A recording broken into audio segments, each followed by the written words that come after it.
Welcome to Space Age Rabbit. Today, let's take a trip back in time and count down the top 10 shows of the 1974-1975 season. So let's get right into it. At number 10, Hawaii Five-O. Hawaii Five-O brought sun, surf, and crime fighting into our living rooms. It was the perfect blend of tropical paradise and gritty police work. And even if you never watched an episode, chances are you still know the memorable theme song. Season 7 marked a turning point. It was the first season without the show's creator and executive producer Leonard Freeman, who had passed away in January of 74 at the age of 53. But the series powered on, continuing to serve up high stakes cases set against the beauty of the islands. Hawaii Five-O aired on CBS on Tuesday nights at 9 p.m. Eastern. At number 9, Maude. B. Arthur's sharp wit as the outspoken no nonsense Maude, tackling everything from politics to relationships. Maude was fearless.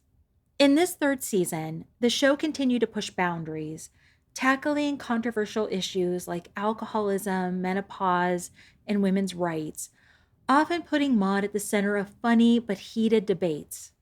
John Wayne made a guest appearance in this season's first episode, and this was also the season that introduced the family's new housekeeper, the England born Mrs. Naugatuck. Maude aired on CBS on Monday nights at 9 p.m. Eastern. At number 8, The Waltons. The Waltons were a close knit family living in Virginia during the Great Depression and World War II. The household included parents John and Olivia and their 7 children, including their aspiring writer son, John Boy, and of course, Grandpa and Grandma Walton. This is the third season, and it saw John Boy begin his journey at college, marking a new, more grown up chapter for this character.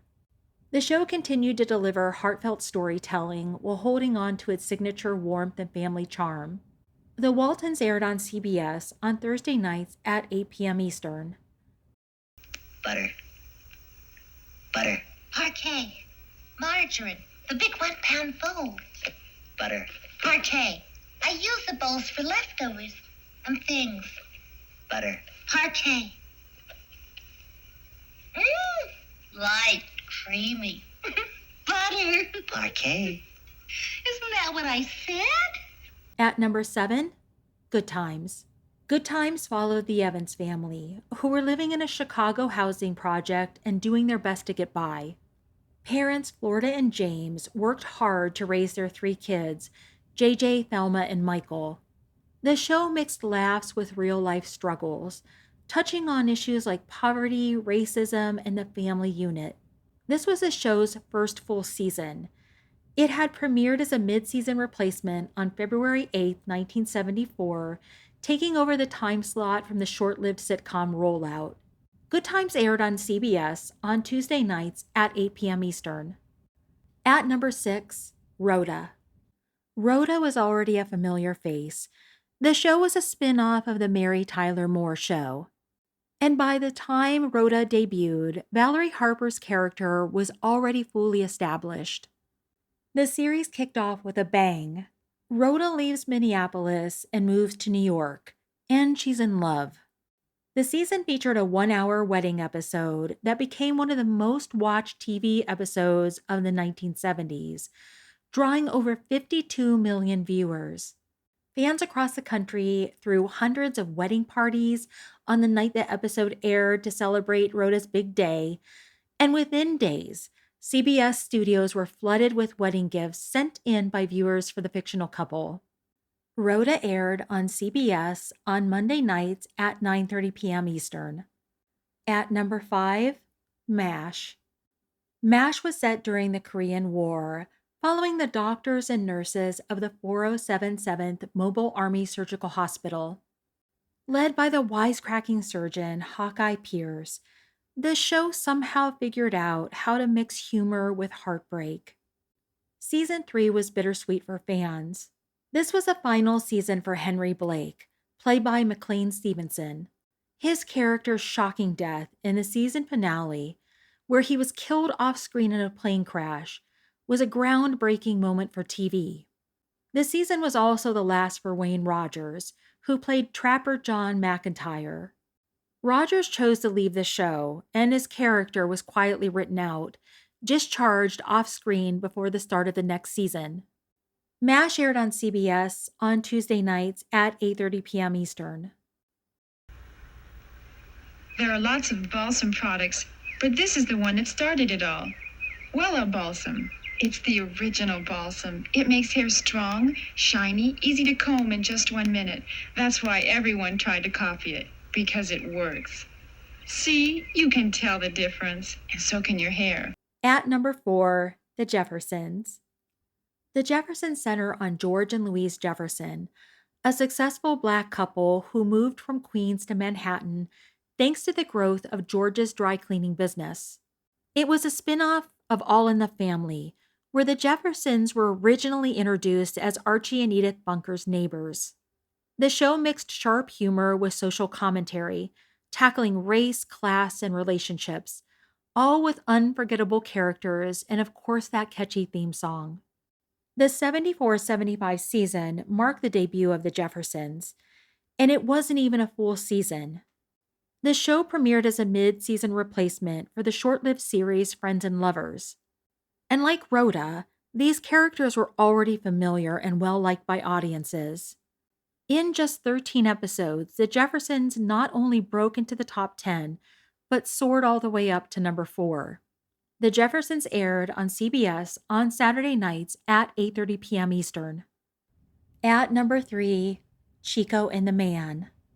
Chico and the Man was set in East Los Angeles and starred Freddie Prinze as Chico Rodriguez, a mechanic working for a cranky old garage owner named Ed Brown, played by Jack Albertson. The show explored their unlikely friendship, with Chico's charm and optimism slowly breaking through Ed's gruff exterior. Freddie Prinze was an instant star, and the chemistry between Chico and Ed turned the show into an immediate hit. Chico and the Man aired on NBC on Friday nights at 8:30 p.m. Eastern. Chico tries to teach an old dog new tricks. Friday, right after Sanford and Son. At number 2, Sanford and Son. Sanford and Son followed Fred Sanford, a cranky junk dealer in Los Angeles, and his son Lamont, who helps run the family business.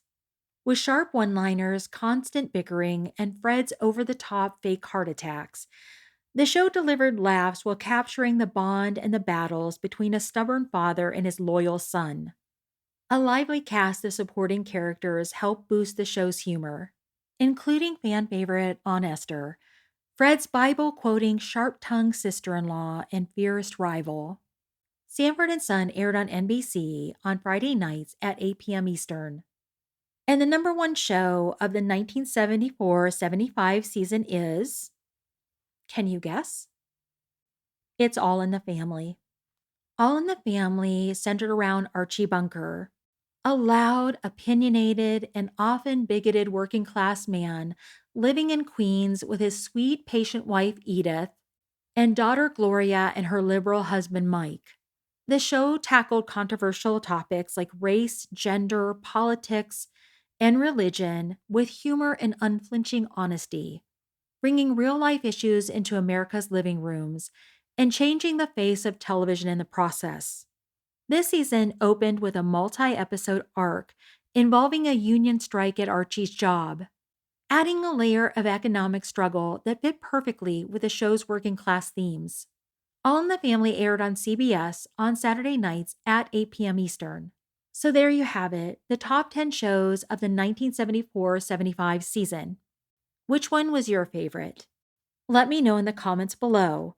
If you enjoyed this and you like this sort of content, please consider subscribing, and thank you so much for watching. This is the first Big Burger that really tastes great. Even the bun tastes better. That's Red Barn's special bun. I've had big burgers before, but never with flavor like this. The Barn Buster. For ladies and little folks, we'll cut it in half.